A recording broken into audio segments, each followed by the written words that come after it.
Bueno, les queremos dar la bienvenida nuevamente a la mesa de diálogo llamada Desigualdad, que está conformada por la profesora la doctora Coralia Quintero Rojas, por favor.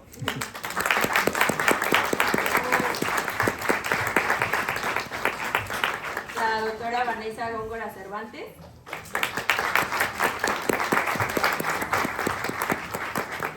Nuestras alumnas de la licenciatura en Economía, Carolina Saucedo, Ingrid Bocanegra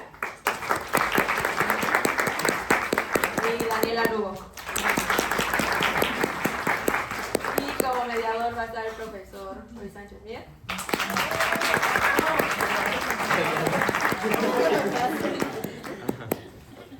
Si bien hemos alcanzado grandes logros, también enfrentamos desafíos económicos complejos en el mundo actual. Los economistas tienen la tarea crucial de abordar estos desafíos y encontrar soluciones sostenibles. La interconexión global nos brinda oportunidades para colaborar, aprender unos de otros y crear un impacto positivo en la economía mundial. En este día especial, extendemos nuestro más sincero agradecimiento a todos los economistas, pasados y presentes, cuyo arduo trabajo ha moldeado y continúa dando forma a nuestro entorno económico. Reconocemos sus contribuciones y celebramos su dedicación. Damos inicio.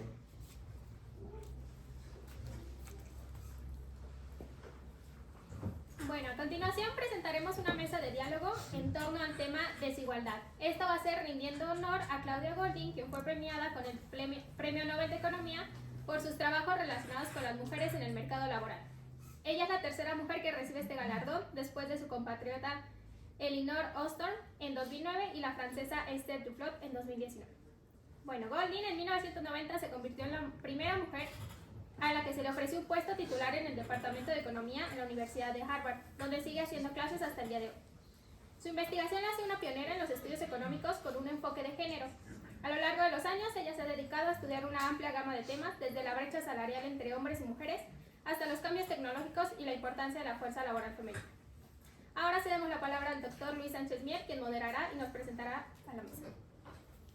Muchas gracias. Bueno, pues mi trabajo es nada más presentar a las personas y moderar un poco y hacer algunas preguntas. Solamente quiero recordarles que como parte de nuestra inspiración para la licenciatura es que haya un lugar para cada proyecto de vida, que todas las personas puedan llevar a cabo los proyectos de vida que consideran valiosos, y pues esto está como en esa misma frecuencia. Primero voy a presentar a la doctora Vanessa Góngora, quien ya creo que muchos de ustedes conocen. Es feminista, licenciada en Ciencias Políticas y Administración Pública por la Autónoma de Aguascalientes, doctora y maestra en Estudios Sociales por la Autónoma Metropolitana en Iztapalapa, y es profesora investigadora, compañera nuestra del Departamento de Estudios Políticos y de Gobierno aquí en DDPG.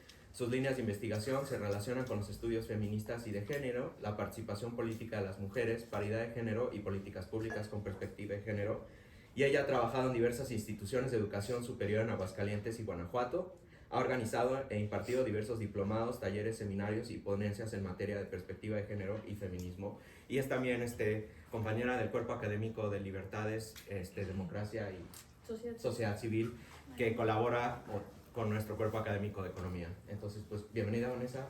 Adelante. ¿Comienzo? Sí. ¿Sí? Luego. Creo que tengo que... Hola, muy buenos días y nuevamente muchas gracias por la invitación. No estamos tan lejos, pero a veces es extraño estar compartiendo los espacios. Ojalá también ustedes en algún momento tengan oportunidad de visitarnos al edificio central con varios eventos que realizamos, porque finalmente, como este tipo de temas, pues en realidad se tiene que ver desde un punto de vista interdisciplinario, ¿no?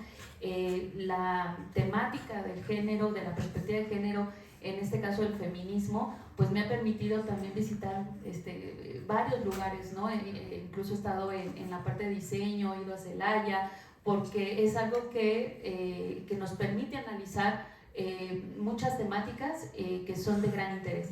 Y bueno, yo tenía aquí algo preparado, siempre hago una presentación, me encantan hacer presentaciones, pero ya gran parte una primera parte de lo que yo quería mencionarles ya lo dijeron como introducción, que era como dar algunas referencias de de esta galardonada del Premio Nobel de Economía, que es Claudia Goldin.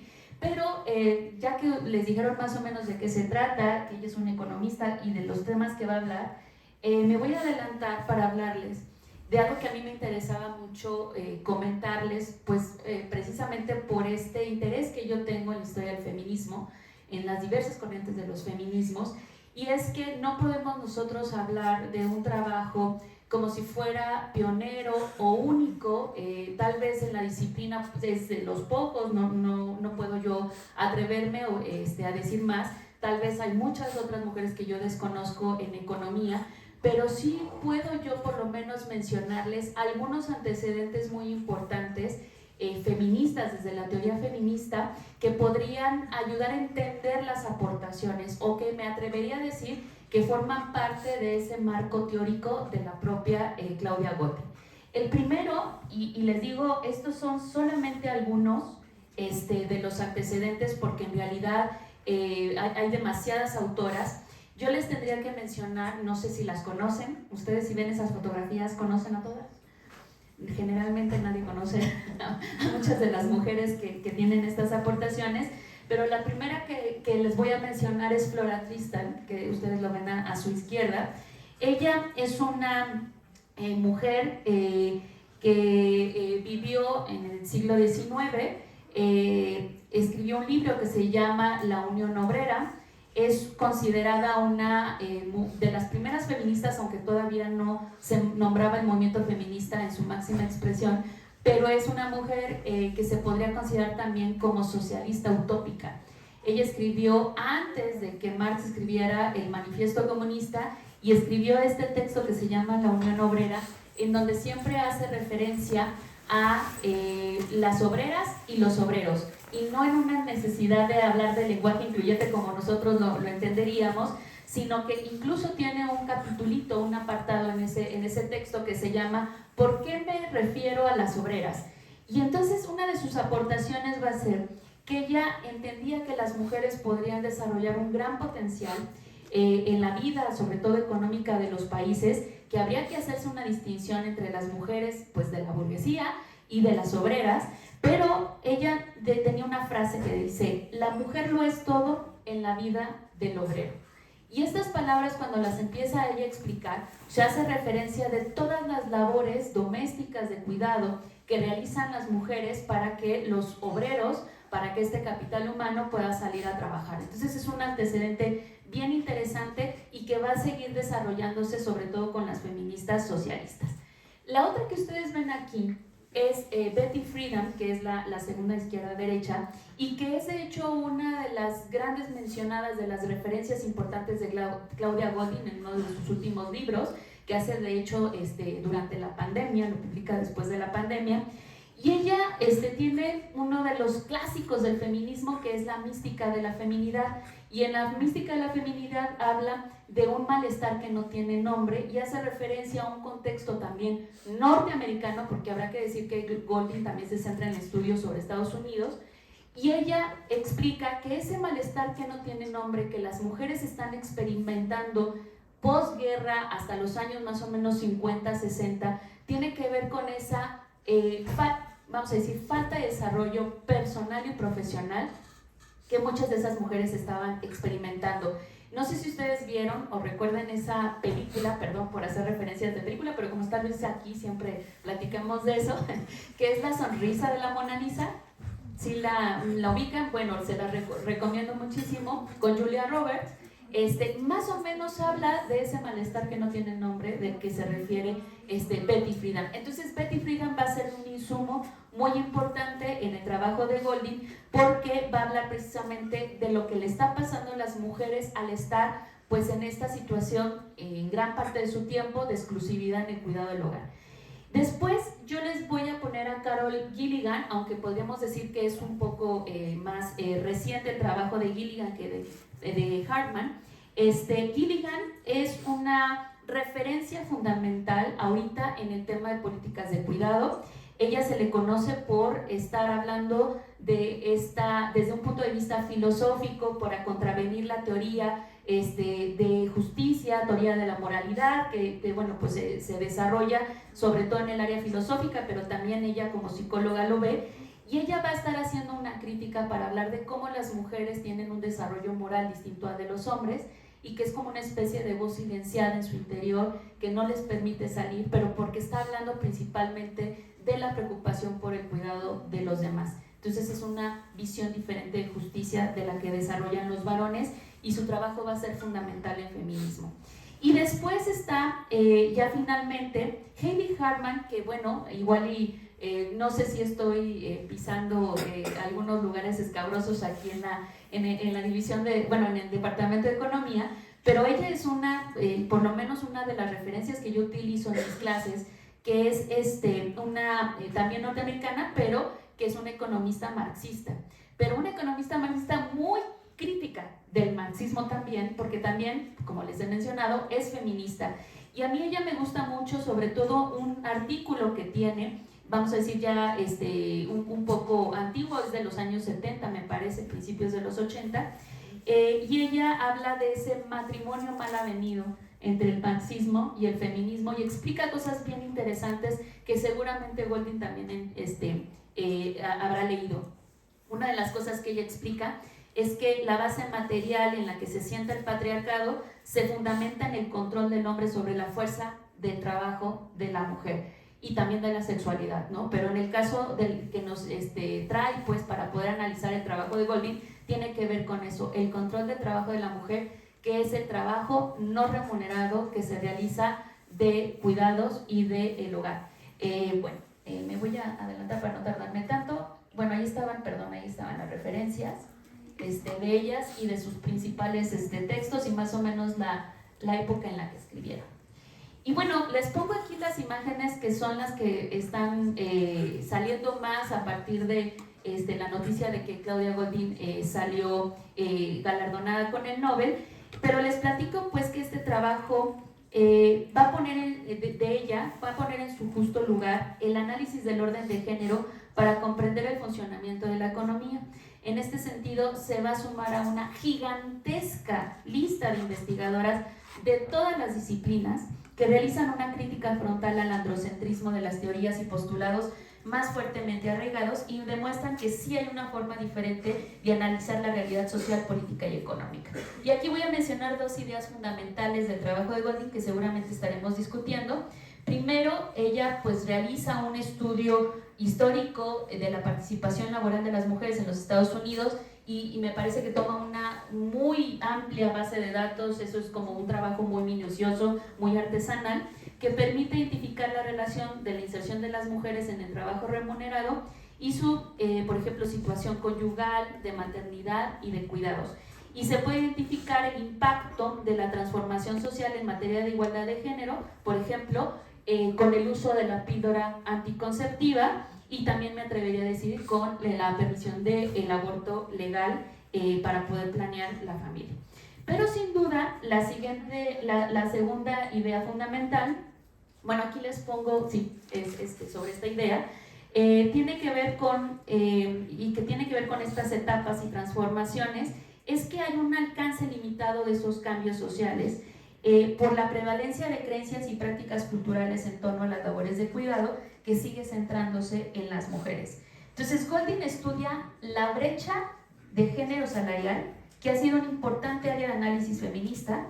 Muchas veces cuando se menciona este concepto, bueno, o por lo menos cuando yo en capacitaciones, en clases los menciono, casi siempre me dicen es que no existe. Y de alguna manera Goldin dice, no existe desde el punto de vista tradicional que siempre lo habíamos pensado, que es una discriminación directa de como eres mujer no te permito trabajar aquí o no te doy este puesto, pero ella se va a ir más del fondo, que esto ya lo habían hecho las feministas de la segunda ola, ¿no?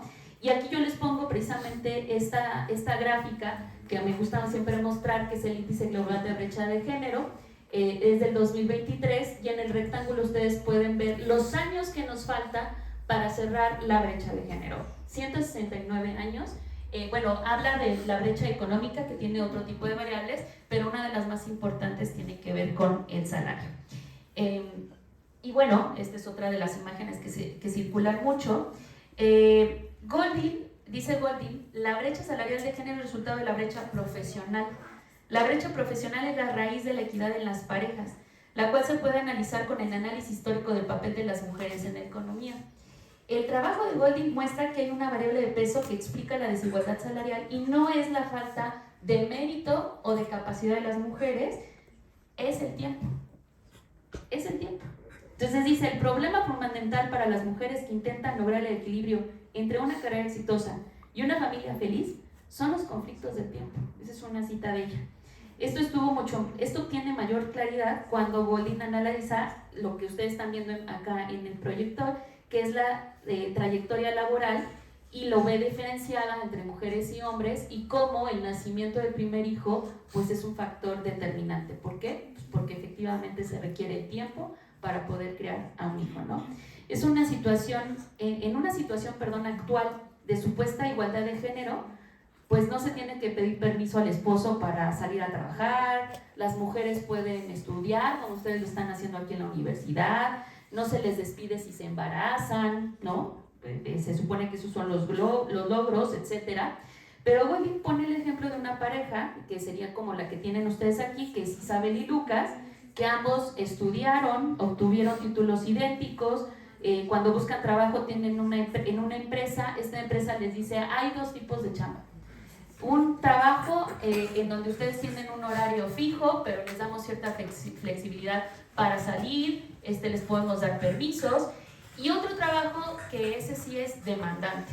Entonces aquí quien es ponerse la camiseta, ¿no? Entonces aquí hay que quedarse fines de semana, horas extras, viajar cuando se pide, etcétera, etcétera. Entonces la flexibilidad del horario, eso no se puede. Y esa es la explicación, dice, principal de esa brecha de género todavía existente en los salarios, porque necesariamente cuando se trata de esas decisiones que se toman en pareja y en familia, pues alguien tiene que quedarse a ejercer las labores de cuidado. Y cuando digo cuidado me refiero a acompañamiento emocional, pero también el trabajo sucio, como las labores, así es un concepto, no creo que yo le digo así, el trabajo de limpieza, por ejemplo, de personas enfermas de estarla limpiando, etcétera, ¿no? Entonces, obviamente, el segundo tipo de trabajo es el que gana más, ¿no? A diferencia del primero, y entonces ahí hay una importante incidencia de las creencias y prácticas culturales para que las mujeres pues tengan esa situación de desigualdad.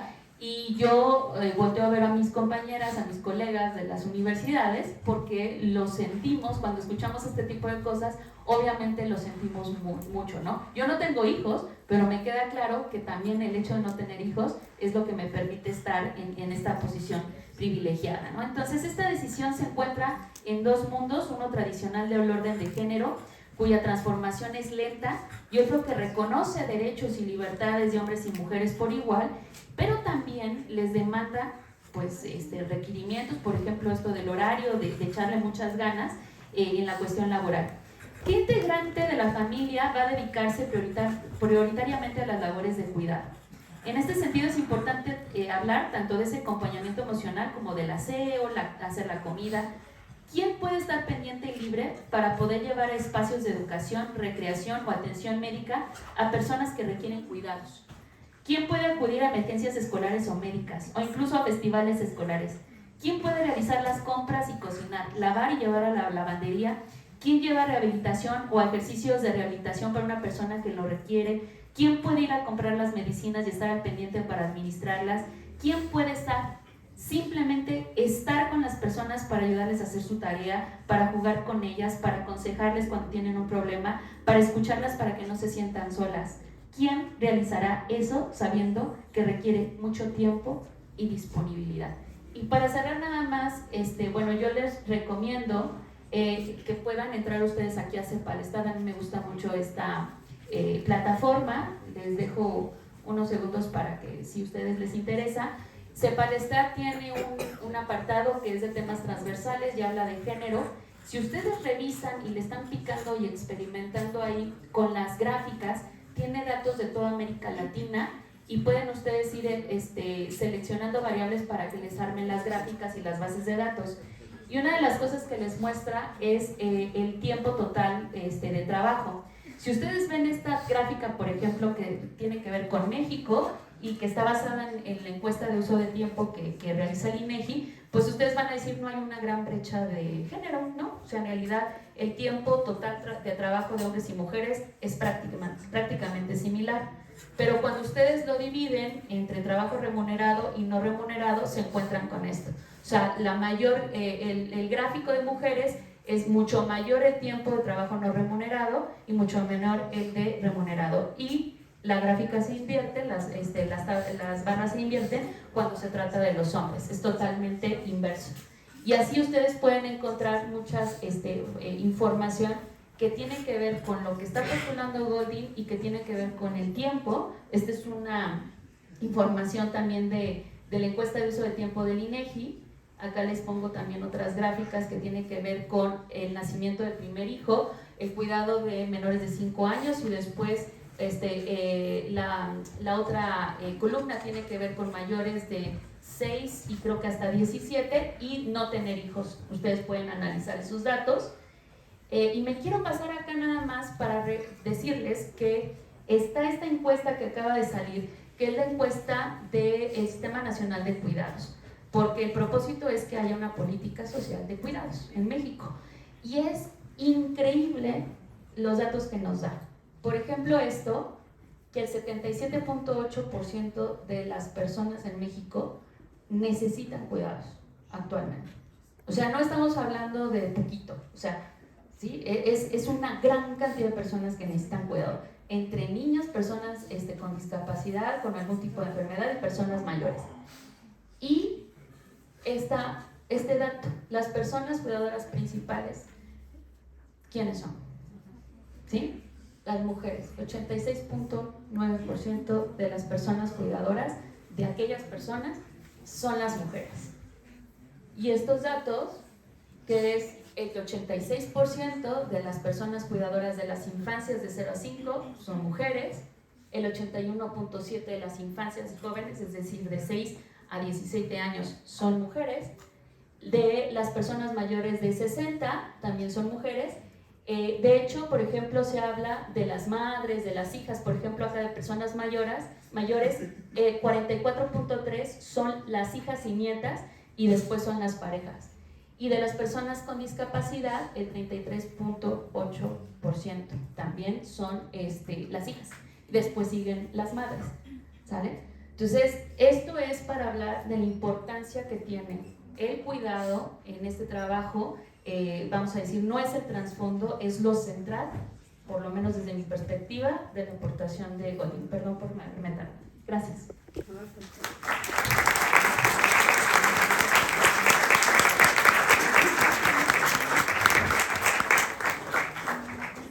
Gracias.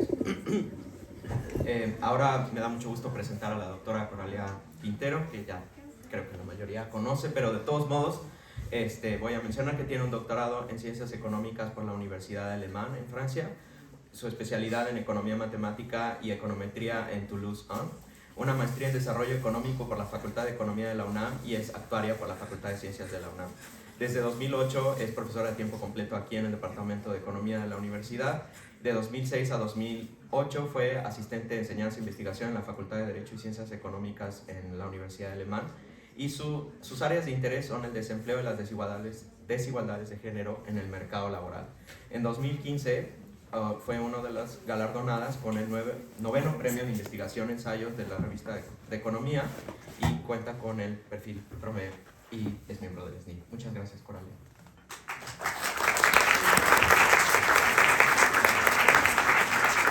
Muchas gracias a todos. La verdad estoy muy contenta, aunque yo sea aquí de casa, sea economista, etcétera. Esta oportunidad de intercambiar con ustedes me es muy grata, sobre todo en el contexto donde hay la primera mujer que en solitario recibe este galardón del Premio Nobel. Ya mencionaban en la introducción que bueno, es la tercera en la historia de los Nobeles de Economía, pero la primera que lo recibe por su trabajo individual, ¿no? Y pues me toca muy de cerca, no solo por el hecho de ser economista y ser mujer, sino porque gran parte de mis líneas de investigación de los últimos años se refieren a las desigualdades de género que observamos en el mercado laboral. Al inicio, a lo mejor de mi formación en el doctorado, me empecé a interesar pues por por qué existía el desempleo, ¿no? Así en general. Y poco a poco estando aquí, a raíz de la inquietud de los propios alumnos, en particular pues no hace mucho una alumna, Alondra Montserrat, egresada de aquí de la carrera, me hacía preguntas muy concretas sobre la situación de las mujeres, el por qué, ¿no? Y eso pues se juntó con mi propia curiosidad de estar observando a lo largo de los años una brecha de género muy marcada en el mercado laboral, no solo de México. Si uno se pone a observar datos, aquí les traigo algunos, ahorita los voy a mencionar, pero para contextualizar un poco, pues estas brechas las observamos aún en los países más desarrollados, porque como veremos o mencionaré más adelante, pues se desprenden de un conjunto de leyes que muchas veces son tácitas y otras no. Hay países donde emana esta diferencia del marco legal, ¿no? Donde se prohíben, si ustedes observan, pues al mundo occidental y contrastan con el mundo oriental, o con países como Afganistán, donde está prohibido que las niñas accedan a la escuela. A lo mejor la ley lo permite, pero la cultura y las tradiciones no, ¿no? Entonces podríamos hacer un recorrido por todo el mundo y ver a estas leyes que si están escritas es muy fácil de detectar, ¿no? Hay unas brechas que emanan del propio sistema legal, pero hay muchas otras leyes que no están escritas y que provienen de pues la cultura, las tradiciones, y en nuestro caso muy cercano pues a los roles de género, ¿no? Entonces todos estos constructos sociales que hacen o que explican alguna buena parte de estas brechas de género. Yo en los diversos estudios pues que he publicado en los últimos años veo que hay brechas de género, sobre todo en la participación laboral, en el mercado laboral, y tiene mucho que ver con lo que ya nos decía la doctora Vanessa, con el trabajo de Golding, ¿no? De que muchas veces todo esto se desprende, más allá de las explicaciones tradicionales que conocemos, la discriminación, o que se le atribuye muchas veces a la mujer menor asertividad que al hombre, etcétera, segregación ocupacional que se desprende de estos roles de género, que dicen las mujeres prefieren tales o cuales tipos de carrera, ¿no? Es muy normal ver a las mujeres dedicadas a todo lo que tiene que ver con los cuidados, porque según dicen se le da de manera más natural, ¿no? Es más forzado ver a un hombre enfermero que a una mujer enfermera y cosas así, ¿no? Y bueno, los estudios que le llevaron a obtener el Nobel, pues tienen que ver que además de todo eso, gran parte de la brecha salarial se refiere al gran problema que siempre nos planteamos, ¿no? La conciliación como mujeres del trabajo con la vida familiar. Y bueno, ¿y qué es la flexibilidad laboral a la que se refiere Claudia Goldin en sus trabajos? Dice, pues muchas veces las mujeres, por esta brecha cultural que se desprende de las normas sociales y roles de género, pues tendemos a escoger trabajos donde se nos permita cierta flexibilidad, ¿no? Ya sean horarios más reducidos o horarios o trabajos que sean relativamente flexibles para poder atender a las necesidades familiares. En ese sentido creo que la academia es un trabajo muy noble porque, por ejemplo, en mi caso muy concreto, pues soy madre, pero también tengo a mi cuidado pues a mi padre anciano, un hermano discapacitado, etcétera. Va viendo uno cómo a lo largo de la vida acaba asumiendo por cuestiones pues de roles de género que uno también construye y fomenta, acaba con doble tiempo completo, ¿no? Yo soy profesora de tiempo completo, creo que honro bastante a mi nombramiento, bueno, se ven los indicadores, ¿no? Pero si uno me ve tras bambalinas, pues tiene uno que multiplicar fuerzas, trabajo, energía.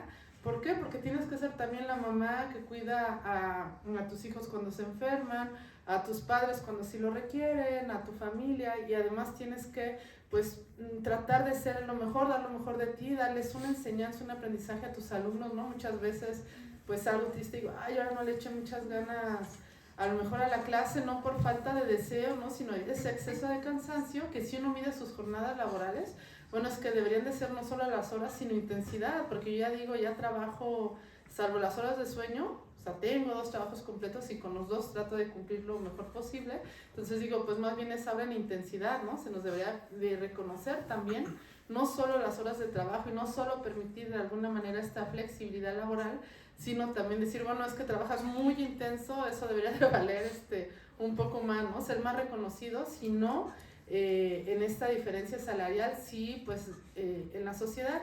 Bueno, y tan es así, este caso yo creo se multiplica, ¿no? Yo lo puedo ver reflejado en muchas colegas y en diversas áreas, etcétera, que pues ya la OIT ha dicho, cuidado, ¿no? Lo notamos mucho ahora con los efectos de la pandemia, cómo tuvo efectos tan diferenciados en hombres y mujeres, pues muchos perdieron sus trabajos, pero ahí es donde más nos damos cuenta en los datos que los trabajos de muchas mujeres se centran en las áreas más precarias. ¿Por qué? Por la necesidad de esta flexibilidad laboral, ¿no? Entonces fue también de los más castigados, se destruyeron muchos más trabajos de mujeres que de hombres porque muchos de los trabajos femeninos se centran en los servicios y en actividades de menor valor agregado, ¿no? Entonces fueron los primeros tocados por la pandemia y un estudio reciente de la OIT señala pues que si bien se han recuperado gran parte a estas alturas de sus trabajos, en el caso de las mujeres como que todavía no se cierra esa brecha, ¿no? De lo que se perdió, que ya era menos de lo que se tenía con respecto a los hombres, pues ahora se ensanchó un poquito más, ¿no? Pues ahora la OIT reconoce que para el futuro laboral, ustedes que están próximos a salir al mercado laboral, pues se enfrentan a grandes retos, ¿no? Como jóvenes, y se acentúa un poquito más en el caso de las mujeres. Pero el gran reto de la tecnología, de la innovación, de todo esto que está haciendo que se automaticen muchos trabajos, pues puede ser algo que nos asuste, ¿no? Más a ustedes, ¿no? Pues el uso de la inteligencia ahora para crear incluso películas, qué sé yo, hasta artículos científicos, ¿no? Ya estoy viendo ahí, pues que de qué manera utilizar, ¿no? Para enriquecer nuestra práctica, tanto docente como de investigadores. Entonces sí ve uno el gran reto y el gran desafío que para ustedes, y la propia Organización Internacional del Trabajo lo reconoce y nos dice aguas, ¿no? Con los efectos de la automatización, pero por otro lado nos dice, bueno, no nos preocupemos de más porque son olas y las ha habido a lo largo de la historia, pero también por el hecho de que una máquina nunca va a poder suplir de manera efectiva toda esta área de cuidados especializados que estamos viendo que se requieren, ¿no? Aquí fue más que evidente en la pandemia que afectó a todo el mundo, pues la necesidad de profesionalizar los cuidados, ¿no? Que ya no seamos tan solo las mujeres en casa, que las hijas, las hermanas, etcétera, que tenemos que enfrentar este problema de conciliar casa con trabajo, vida profesional con vida en el hogar, sino que debe de haber desde la parte de la sociedad, de los gobiernos y de todo, una tendencia a profesionalizar, primero a reconocer esa necesidad que tiene que ser de proveer cuidados a los miembros de la familia, pero que esa debe de ir más allá que de los miembros del hogar, y que dentro de los miembros del hogar pues debe de ser de manera un poco más equitativa, ¿no? Muchos de aquí somos padres y somos madres, pero el tiempo que efectivamente laboramos dentro del hogar, como ya lo mencionaba Vanessa y nos mostraba los datos, difiere. Entonces yo creo que el principal mensaje que quisiera dejarles es que como futuros economistas y futuros trabajadores van a enfrentar los retos de la automatización, pero que tienen que tomar la parte positiva, que el área de los cuidados va a ser la que menos tendencia va a tener a automatizarse, porque para ese trabajo tan especializado y poco reconocido y poco valorado en términos de remuneración, se requiere empatía, se requieren muchas habilidades que las máquinas pues están lejos de proporcionarnos, ¿no? Entonces yo creo que ese es el principal mensaje, y externar también mi enorme beneplácito de que esta mujer haya ganado el premio Nobel al reconocer algo que es evidente, ¿no? Existen brechas. Entonces también los invito como a mis jóvenes colegas, a los futuros economistas, a investigar y hacer su aporte en cómo reducirlo, pero cómo generar ese cambio. No olvidemos que finalmente todas estas normas sociales, como los roles de género, los construimos como sociedad, pero no somos... Si miramos hasta hace 40 años, pues como que ahora tenemos más libertades, ¿no? Quiere decir que nosotros como sociedad nos vemos moldeados por las normas que existen, pero de alguna manera nuestras interacciones entre nosotros y con el entorno hacen que poco a poco esas normas sociales vigentes vayan cambiando, ¿no? Entonces, apostemos por el cambio, suena eslogan, pero es tiempo de mujeres también, no decir, pues ahora nosotros en lugar de ustedes, no, tenemos que ir todos de la mano, a la par, ir cerrando esa brecha, y como hombres pues también reivindicar este tipo de trabajos, ¿no? Ya vemos más presencia en los cuidados y más profesionalización, pero creo que tenemos que seguir aportando a cambiar estas normas sociales. Gracias. Justo a tiempo. Justo a tiempo.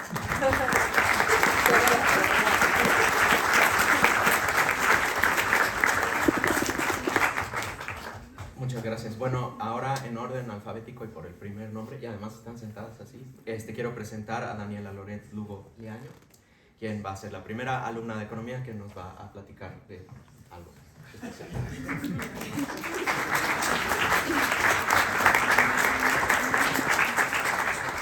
Hola, buenos días. Ahí está pendiente. Bueno, debo admitir, estoy un poco nerviosa al respecto, pero creo que somos afortunadas el día de hoy de tener esta visibilidad, de poder hablar sobre algo que es muy importante en nuestra vida, no solo como mujeres, sino como una sociedad. Quiero partir sobre una frase que Golding justamente nos menciona y que es introspectiva, y que ella se denomina como una detective en el tiempo económico. ¿Y esto qué quiere decir? Golding, si bien nos está presentando un gran trabajo sobre estas brechas salariales y sobre la desigualdad que existe hoy en día, pues nos está dando la oportunidad de ver, de retroceder en el tiempo y de nosotras poder pues sentar qué es lo que hoy en día como sociedad estamos haciendo, y no sobre todo qué estamos haciendo, sino qué herramientas tenemos y qué podemos hacer con ellas.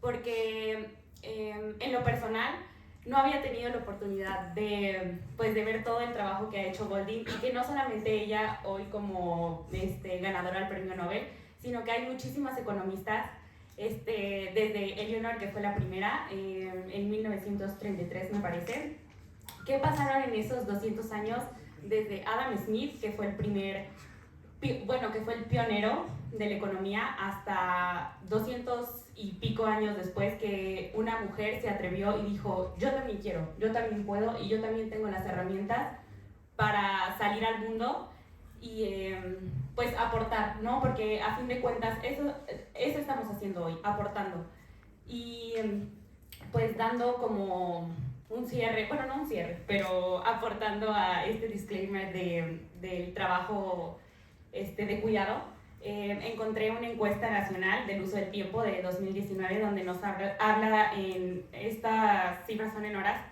que las mujeres aproximadamente tienen un trabajo en el mercado, es decir, en el trabajo de 37.9 horas a comparación de los hombres, que es de 47.7.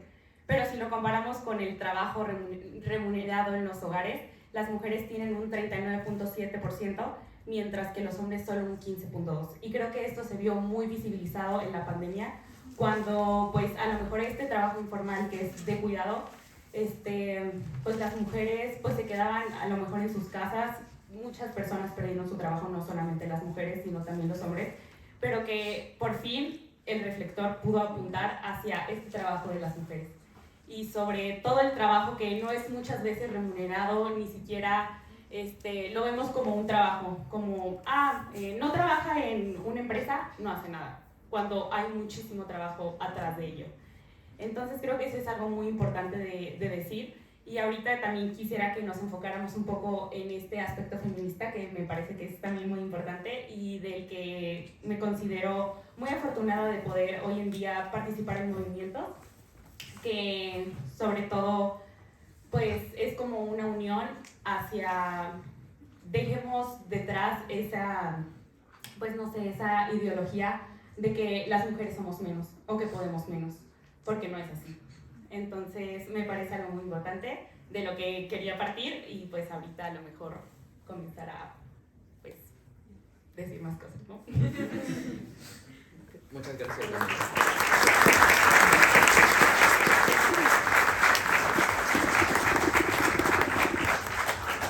Muchas Muchas gracias. Ahora les presento a Ingrid Saraí Bocanegra Ramírez, para quienes no la conocen.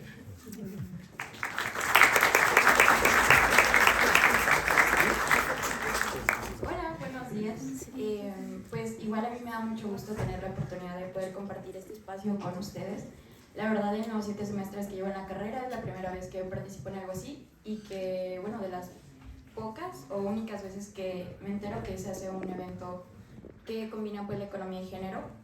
Y también me da mucho gusto que sea justo en el marco de la celebración de un premio Nobel y que sea un premio Nobel para una mujer y que sea sobre su trabajo de economía y género. Y pues a lo mejor ustedes se pueden preguntar de por qué tanto gusto, ¿no? ¿Por qué tanta emoción, tanta celebración? E igual también preguntarnos acerca de cuál es la trascendencia, ¿no?, para hombres y mujeres de incorporar la visión feminista en las ciencias y particularmente en una ciencia como la economía, ¿no? ¿Qué es lo que nos aporta subrayar que ese homo economicus que estudiamos, además de tener preferencias completas y transitivas, además es mujer? A mí me gustaría partir comentando un poquito que nos invito a dejar de considerar a las mujeres como solo un grupo subrepresentado, porque si bien para mí la subrepresentación es un problema por sí misma, es solo como la puntita del iceberg de un problema mucho más complejo que demanda de nuestra sociedad reimaginar la justicia de género, ¿no? Alejarnos un poquito de estas visiones estrechas e instrumentales del problema, que a lo mejor, muy simplistamente, si el problema fuera simplemente la subrepresentación, mediante la dominación de la igualdad de oportunidades, se resuelve el problema y ya está. Pero para mí, estas visiones como un poquito estrechas hacen mucho énfasis en los argumentos económicos de reducir la desigualdad, en los que, claro, conviene que las mujeres se incorporen al mercado laboral porque esto genera crecimiento económico. Pero si algo ha demostrado el trabajo de Golding es que el crecimiento económico por sí mismo no cierra las brechas de género, porque hay algo más allá. Entonces, en mi propuesta de esta reimaginación de la justicia de género, me gustaría comenzar proponiendo el superar de una vez por todas la oposición obstinada y divisiva entre los problemas que existen en el lugar de trabajo y, bueno, las violencias y las opresiones que se viven aquí y los que se suceden en la vida privada. Porque cuando se es mujer, estos están intrínsecamente relacionados. Porque la infravaloración del trabajo de la mujer es estructural y ocurre en los trabajos remunerados y no remunerados. Es por eso que el floreciente movimiento feminista ha inventado nuevas formas de manifestarse, ampliando la idea de lo que entendemos por trabajo. Lejos de centrarnos solamente en las exigencias de las condiciones de un trabajo dignos, como horarios, salarios y etcétera, también nos apuntamos al acoso y la agresión sexual, a las barreras institucionales y a las barreras de justicia reproductiva y a las normas sociales.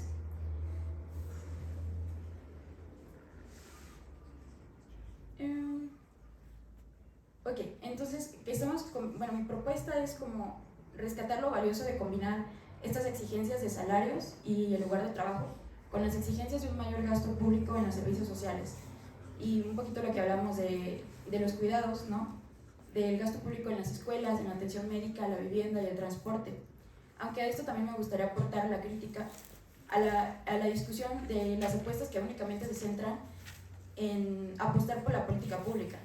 Porque digo, México, la experiencia de nuestro país y en general de Latinoamérica, da cuenta de los límites de la representatividad y la capacidad del Estado, ¿no? Entonces quizá también valdría la pena a esta discusión incorporar la visión de una posibilidad de socializar las prácticas comunitarias de cuidado,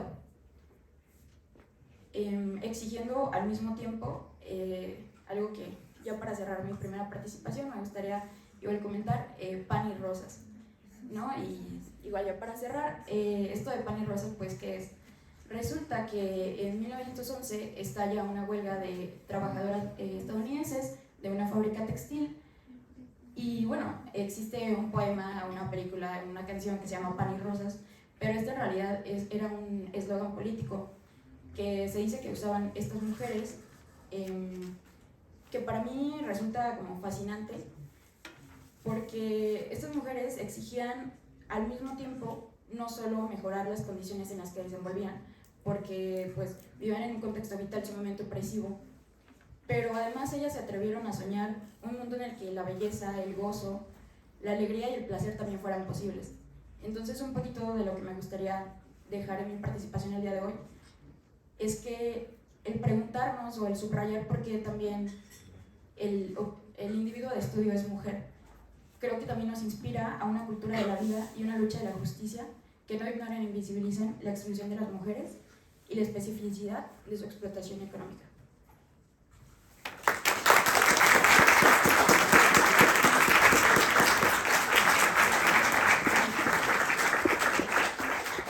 Muchas gracias a Ingrid. Ahora me da mucho gusto presentar a Laura Carolina Saucedo Chico, quien hablará a continuación.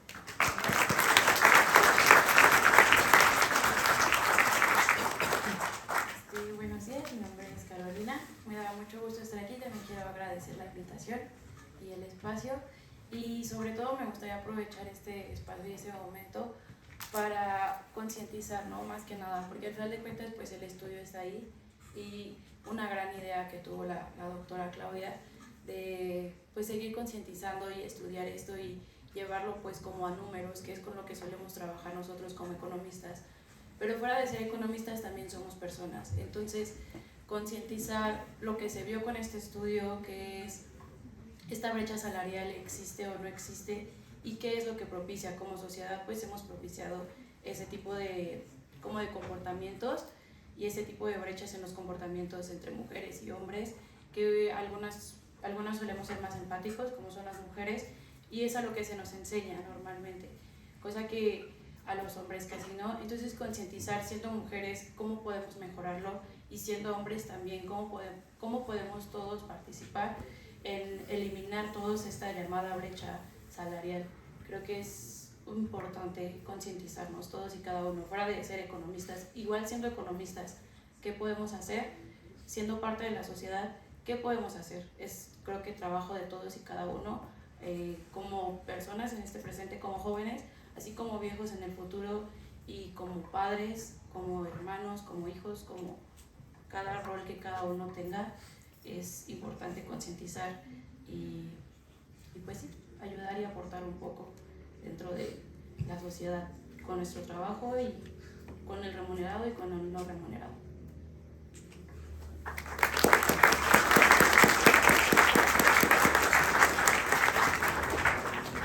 Muchísimas gracias, Caro. Ahora, bueno, pues no sé, yo tenía algunas preguntas planeadas, pero por lo que han dicho, la primera pregunta que se me ocurre, como que creo que es, al menos a mí me da mucha curiosidad, es ¿qué podemos hacer como comunidad universitaria en general, o como personas, como comunidad universitaria, etcétera, para transformar sobre todo el rol que tienen los hombres en los trabajos de cuidado? Me parece que es como una de las claves, ¿no? O sea, como si los hombres y las mujeres compartiéramos en una mayor paridad en los trabajos de cuidado, entonces digamos que tendríamos el mismo riesgo para las empresas, porque pues cualquiera de las dos personas, los hombres o las mujeres, pueden participar en esto y tener que tener mayor flexibilidad laboral, ¿no? ¿Cómo podría esto cambiar culturalmente? O sea, ¿cuáles son los pasos que tenemos que dar, o los que nosotros podemos a lo mejor desde nuestra arena impulsar? No sé, pues es una... Si tienen otra pregunta o algo más importante que decir, pues también. Adelante.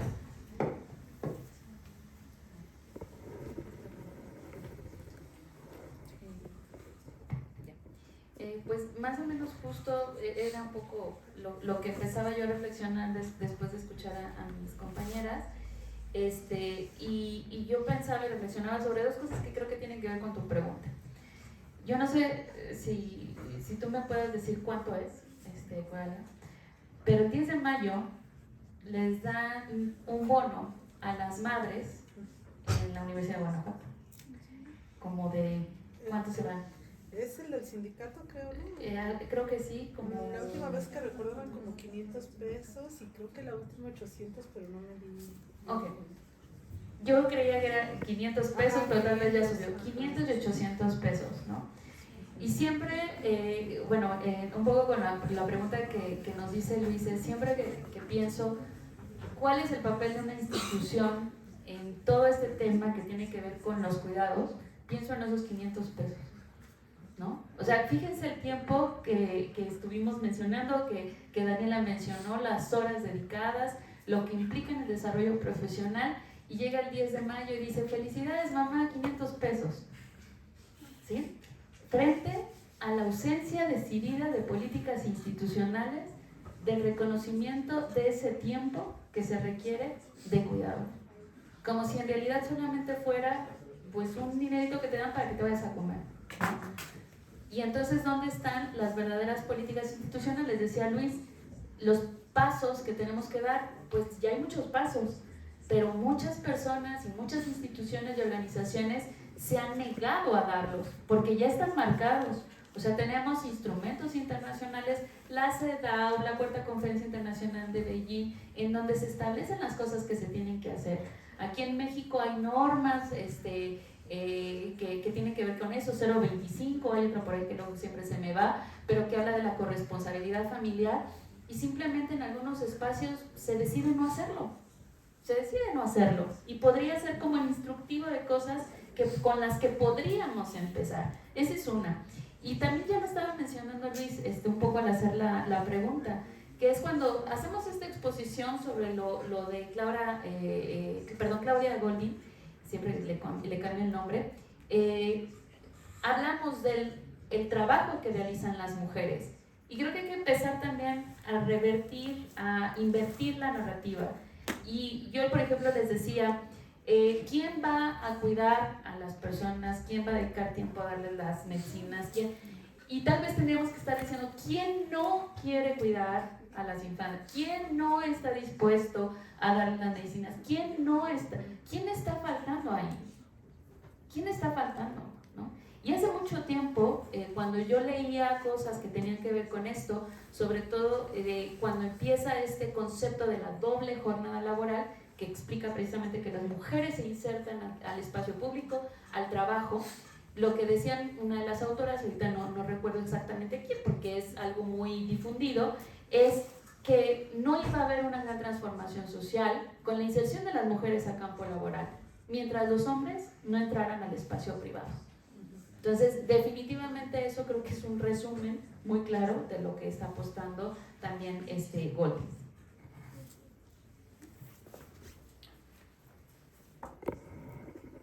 Gracias. Bueno, pues redondeando estas aportaciones, yo también, al escuchar a mis compañeras y demás y de la propia experiencia, creo que un gran paso sería que cada una como mujer no tuviera que resolver de su propia cuenta, pues, quién me va a apoyar con el cuidado de los miembros de mi hogar para que yo me pueda insertar en el mercado laboral, ¿no? Yo vengo, pues, de haber estudiado la licenciatura y la maestría en UNAM, y recuerdo que ahí pues hay un centro de desarrollo infantil, ¿no? Un CENDIC gestionado por la propia universidad, pues resuelve gran parte de este problema, ¿no? Tienen derecho tanto padres como madres trabajadoras de dejar en un lugar seguro a sus hijos. Digo, tal vez habría que extenderlo a los otros miembros que acaban siendo responsabilidad de los hogares, ¿no?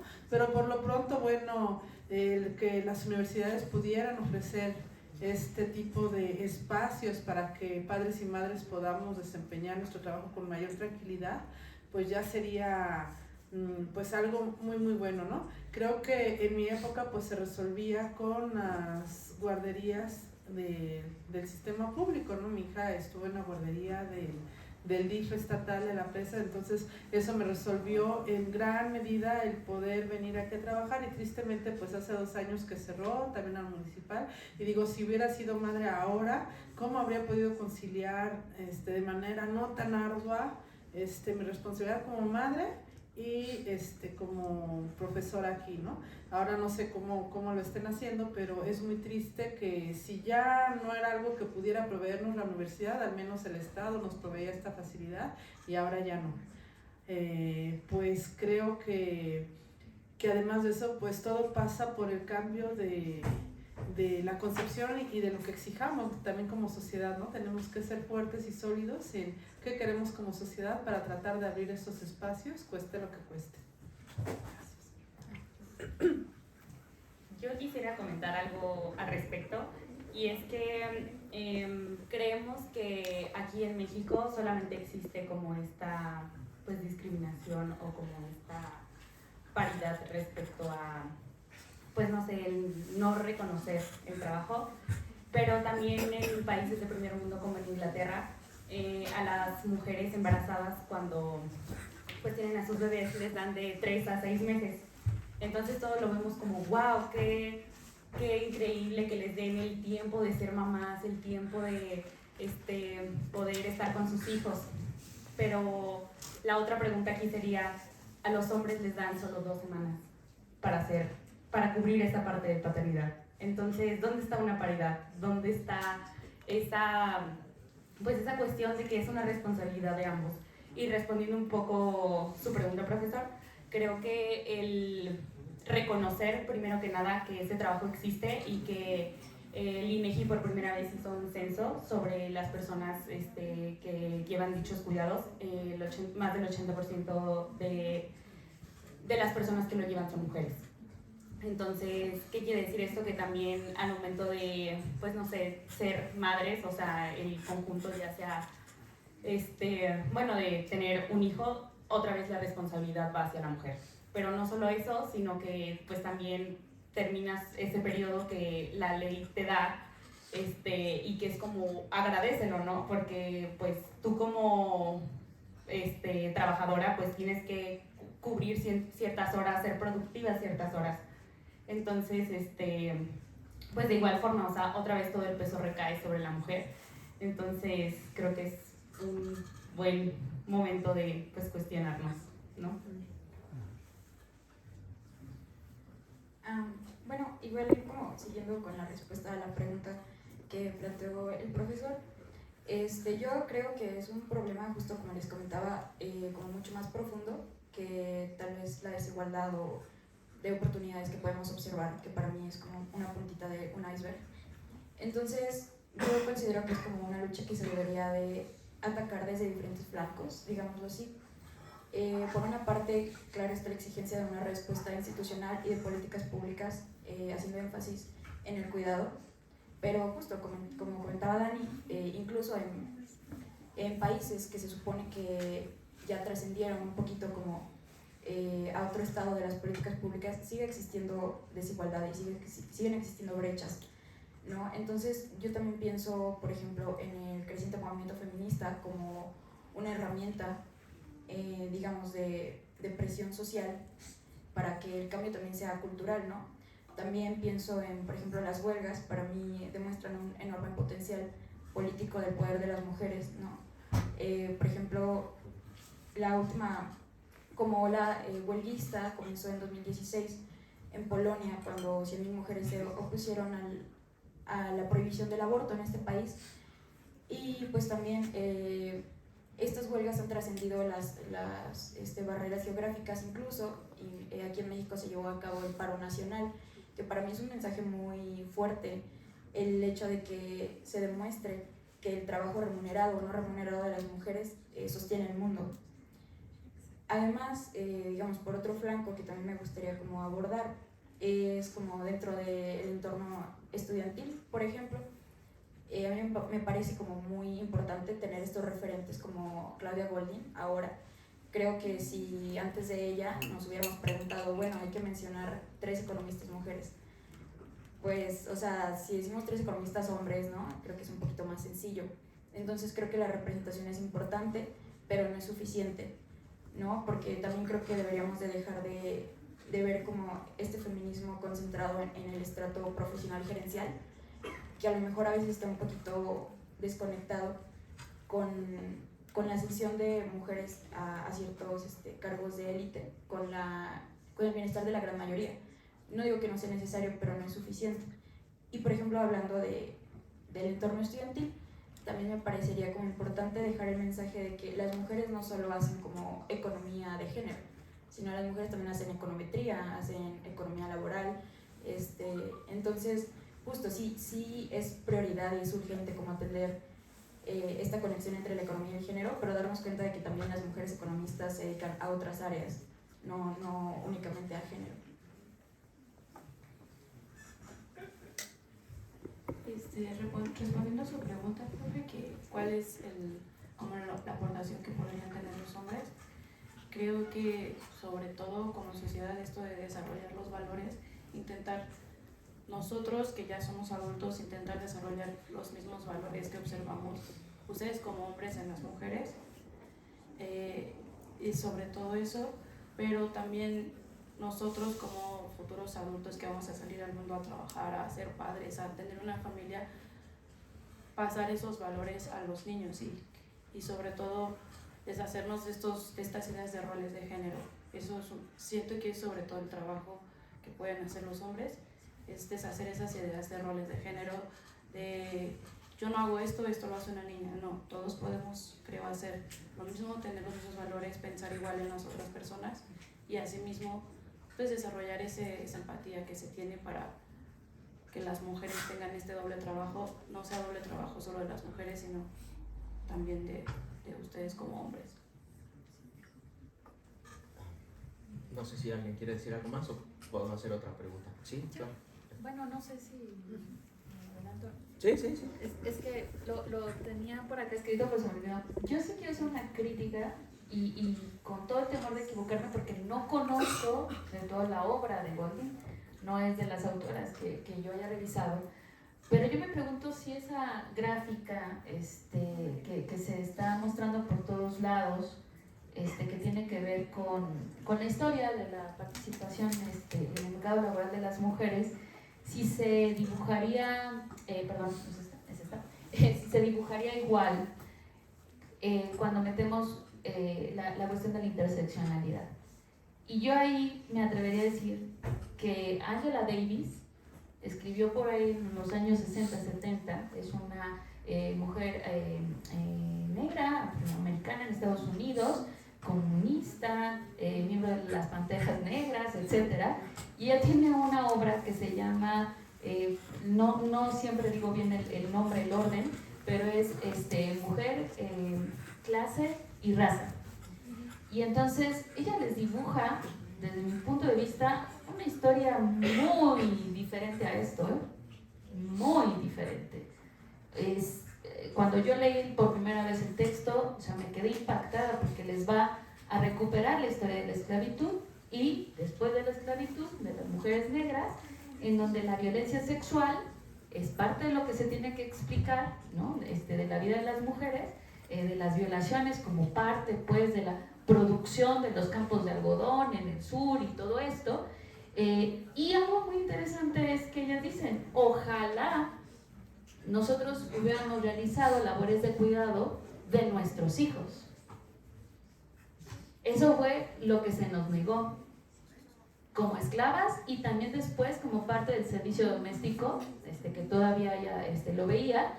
Nosotros no cuidamos a nuestros hijos.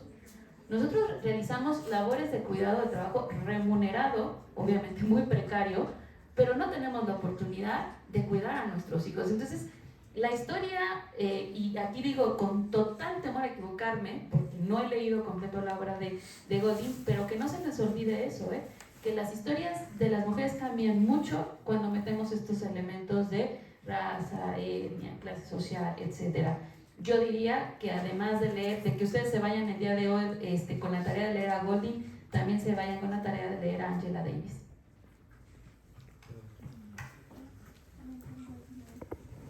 Me parece un apunte muy oportuno, porque bueno, digo, yo tampoco domino el tema ni nada, pero creo que esto puede ser oportuno en agregado. Pero claro, cuando uno desagrega por una serie de cosas, evidentemente, pues como tú dices, no es lo mismo cuidar a tus hijos que cuidar a los hijos de otros, ¿no? Entonces es como algo diferente. En esa misma tesitura, creo que también el trabajo de Golding está hecho más para Estados Unidos y países desarrollados, y ahí como que faltaría hacer lo mismo para otras áreas del mundo, ¿no? Que a lo mejor experimentaron la revolución industrial y todo el crecimiento, el desarrollo en diferentes momentos, como México, como Corea del Sur, Sudáfrica, etcétera, etcétera, y los países que todavía están en las etapas más elementales del desarrollo. Y eso me llevaba a la siguiente pregunta, que era, uno de los problemas es que como hay una baja participación de las mujeres en la ciencia, los temas que tienen que ver con las mujeres, por ejemplo en economía o en ciencia política y demás, están limitados porque hay pocas mujeres. Los hombres no hemos tenido como el mismo interés en investigar esos temas, y esos temas no se investigan, por lo tanto no hay datos, y los datos hacen que no haya visibilidad de lo que está ocurriendo, ¿no? Entonces creo que todavía existe en las ciencias en general y en la ciencia social y en economía en particular una gran brecha en el número de mujeres que participan en la investigación. En la mesa anterior se hablaba de la participación de las economistas y los economistas en el gobierno y en la industria privada y bla, bla, bla, pero creo que hay un área muy importante en la ciencia y en la academia, obviamente en las humanidades también, pero creo que la brecha en la ciencia es más amplia.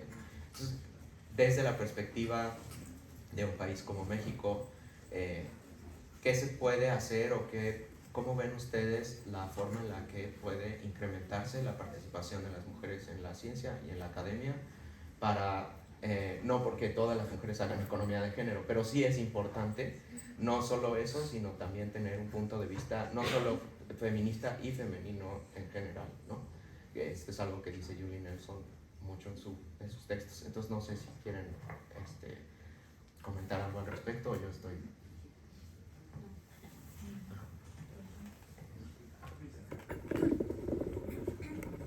No es mi intención acaparar. Es que hay muchas cosas. O sea, realmente esto no podríamos decir que a partir... A ver, yo entiendo este premio Nobel como el reconocimiento de un trabajo colectivo de mujeres ya súper amplio. Es más, innegable. O sea, en realidad ha habido un gran esfuerzo por no aceptarlo.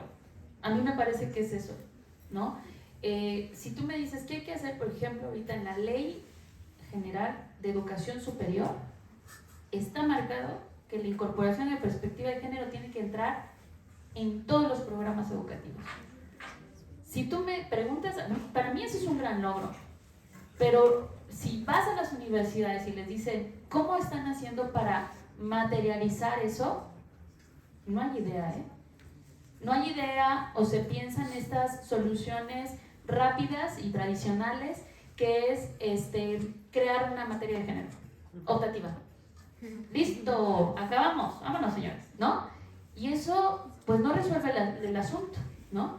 Entonces hay muchas cosas que hacer. Está la cultura institucional con perspectiva de género, que tiene que ver con el reconocimiento de un chorro de cosas como las labores de cuidado, flexibilizar los horarios, pues sí, meter acciones afirmativas que en México sí han funcionado, por lo menos en el ámbito de política, que es lo que yo estudio. Todo lo que tuvo que ver con las cuotas de género, ahora es un principio constitucional. Sí, una acción afirmativa tiene una definición muy interesante que hay que recuperar siempre. Es una medida especial para acelerar una transformación social.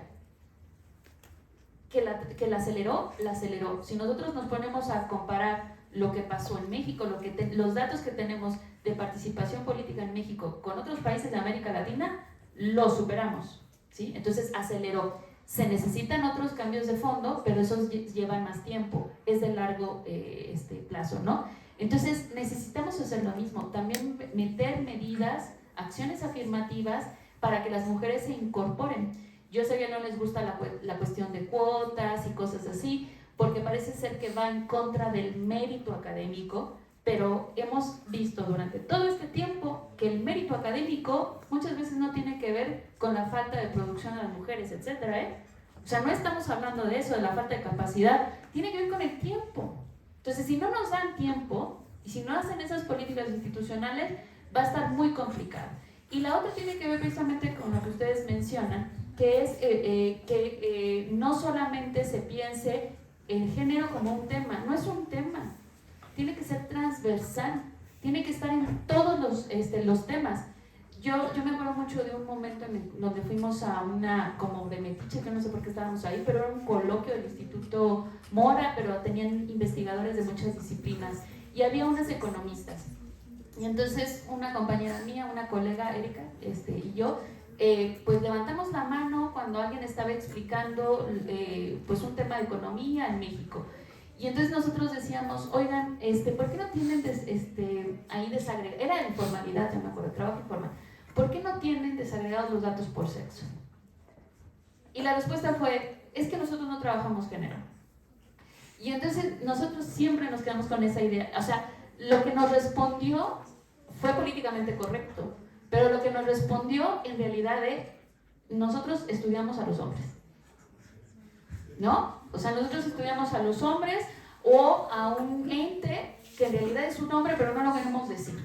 Porque si nosotros desagregamos los datos por sexo, y ustedes me van a corregir si me estoy equivocando, en la cuestión de la economía informal o de trabajo informal, ¿qué va a pasar? ¿A quiénes vamos a ver mayoritariamente ahí? Las mujeres. ¿No? Entonces, si ustedes no ponen el acento en cada uno de los temas, crisis económicas. La compañera decía, hay que sacar el tema del feminismo comunitario y de ver otras formas de organizarnos. Siempre ha sido así. Y hay muchos trabajos que han demostrado que el trabajo de las mujeres, ese trabajo comunitario, esas redes que hacen las mujeres entre ellas, pues hacen que las crisis económicas no sean tan intensas. Eso está comprobado en investigaciones. Entonces, de que existe, esas labores existen, ¿no? Entonces, no sé, yo creo que hay muchas cosas que hacer, pero que ya se iniciaron, nada más hay que hacerlas de manera un poco más decididas. Pero el camino ya tiene mucho tiempo, tiene décadas en materia de cambios institucionales y de políticas públicas. Perdón, creo que ya.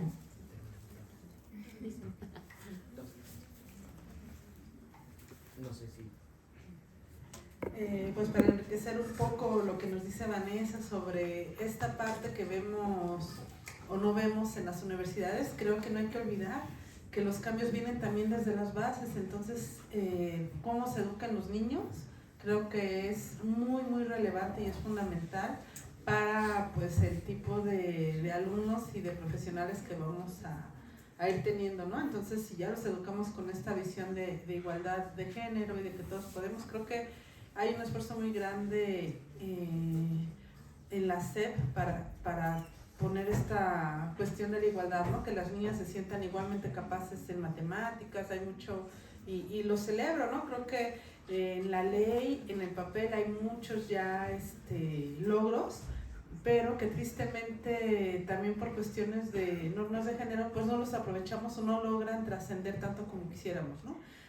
Un ejemplo no tan lejano es como en las últimas elecciones estas de las cuotas de género, podríamos verlo como un logro muy grande, ¿no? El hecho de que pues deba haber paridad y se exige en la ley. Lo triste es que a veces depende de qué regiones, si son regiones con arraigos tradicionales y culturales muy fuertes, pues ¿en qué se traducía esa paridad de género? Pues que el político local decía, a ver, tú vienes y tú como mujer eres la que te inscribes, pero quien toma las decisiones soy yo, ¿no? Entonces creo que a la par del desarrollo de estas políticas públicas, de estas leyes, de esto todo, la implementación necesariamente va a pasar por un cambio de fondo en el rol que asumamos como hombres y mujeres, o sea, qué normas sociales estamos construyendo, y ahí es donde necesitamos el cambio, y el cambio debe de venir desde las infancias, ¿no? Gracias. Bueno, no tenemos mucho tiempo y quisiera ver si hay, yo me quedo como con 3,000 preguntas, pero bueno, quisiera ver si hay alguna pregunta del público. Les voy a pedir que a las personas que formulen preguntas y se abstengan de hacer comentarios para aprovechar al máximo el tiempo y la oportunidad de compartir con nuestras panelistas. Entonces no sé si alguien quiere levantar la mano después de esta advertencia.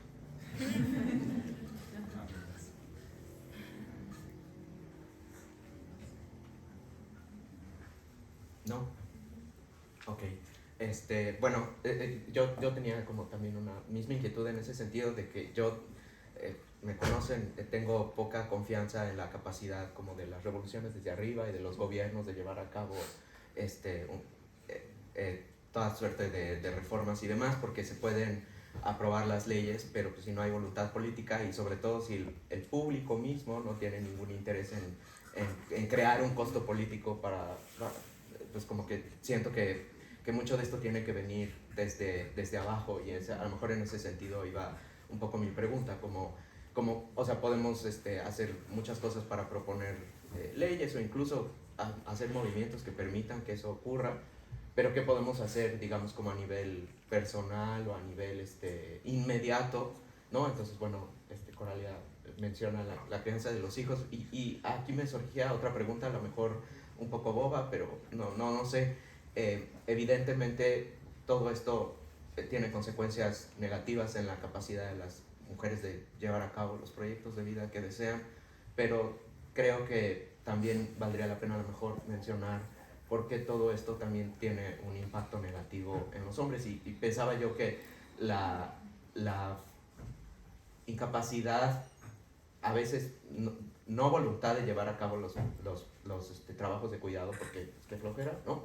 Pero también la incapacidad de hacerlos porque también los hombres no tienen, por su educación, no tenemos empatía o no tenemos como capacidad de a lo mejor ver a las otras personas por la forma en la que esa educación ha sido más orientada para las mujeres. Eso puede ser un problema que también tenga costos en el desarrollo de las vidas de los hombres. No sé si me explico. Era una curiosidad. Eso es Carol Gilligan, la ética del cuidado. O sea, esa va a ser la principal crítica, y bueno, no nada más ella, pero ella es como la más reconocida. Hace poco compartíamos precisamente unas colegas feministas en Facebook un libro, ¿no? que más o menos sintetizaba algunas cosas, y una colega psicóloga me decía, es doctora en ciencia política, pero su formación es de psicóloga, decía, nunca la vimos. O sea, yo a Carol Gilligan la estoy descubriendo ya en mi vida adulta, en el feminismo, etcétera. Y entonces ella hace una crítica frontal a la teoría de desarrollo moral. O sea, y nadie dice nada, y nunca te la presentan. O sea, por lo menos para decir, oigan, está esta persona que está criticando, pero no tiene razón, ¿no? O sea, ni siquiera hay un debate. Y precisamente lo que dice Carol Gilligan, y que tiene que ver con toda una teoría que se va desarrollando de cuidado, es eso, que no es que los hombres tengan una incapacidad innata, sino que son formados precisamente, y que el mundo cambiaría si tuvieran un desarrollo moral como el que tienen las mujeres, que es de empatía, de convivencia, de respeto, de tolerancia, de preocupación por los demás, y no de individualismo, de competencia, de a ver quién es mejor, etcétera, ¿no? Entonces, pues igual una leída, ¿no? Porque tal vez muchas de esas aportaciones que se hacen desde otros espacios, pues tienen que ver con esto que estamos mencionando, ¿no? Y sí, haciendo también referencia a otra autora, que es Rita Laura Segato, ella aborda temas de violencia contra las mujeres desde una teoría postcolonial. Bueno, no los aburro con eso, pero ella decía, ¿no? ¿Quiénes son las primeras víctimas del patriarcado en términos generales, ¿no? Los hombres, ¿no? Porque se les impide desarrollar ese sentimiento de ternura, ¿no? Entonces, ahí lo dejo. Muchas gracias. Se nos acaba el tiempo, pero no sé si quieran hacer una última pronunciamiento, declaración o comentario final, cualquiera de las 5. ¿No? Más feminismo para todos. No. Bueno, sí, por favor. Pues ahora quisiera también cerrar con una frase que tuve la oportunidad de leer, que nos dice que hay oportunidades increíbles que se desperdician si se deja a las mujeres al margen del camino. En esta frase menciona que económico, pero yo creo que en todos los sentidos, que no nos quedemos al margen, y aún si ni un hombre se quisiera unir a esto, somos más mujeres y tenemos voz, tenemos herramientas, y creo que ya no solo hablo de un sentido de lucha o de estar todo el tiempo unidas, o si no lo quieren ver de esa manera, que creo que también es importante mencionarlo, pero que hoy en día, al menos hablo por mí, me considero muy privilegiada de poder estar aquí, de tener la oportunidad de estudiar, de tener la oportunidad de hablar, de que sé que son cosas que ni siquiera mis abuelas tuvieron la oportunidad, y que me siento orgullosa de estar compartiendo con mujeres, de que haya mujeres aquí, no solo en la carrera, sino compartiendo estos espacios, y que no desperdiciemos eso que hoy tenemos, que tal vez minorías o personas de otros países, otras regiones incluso del país, no tienen la oportunidad. Entonces no nos quedemos al margen, e igual los hombres tienen también muchísimas herramientas para, si no saben del tema, pues que tengan la intención de buscarlo y de visibilizar todas estas cosas que hemos estado platicando hoy. Muchas gracias.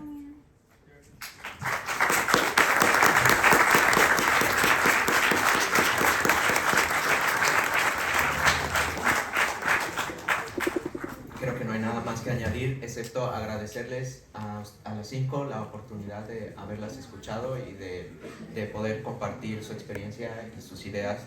Y también les hago el agradecimiento de parte de la comunidad universitaria y de todas las personas que nos están viendo en la red. Muchas gracias y que tengan un buen día.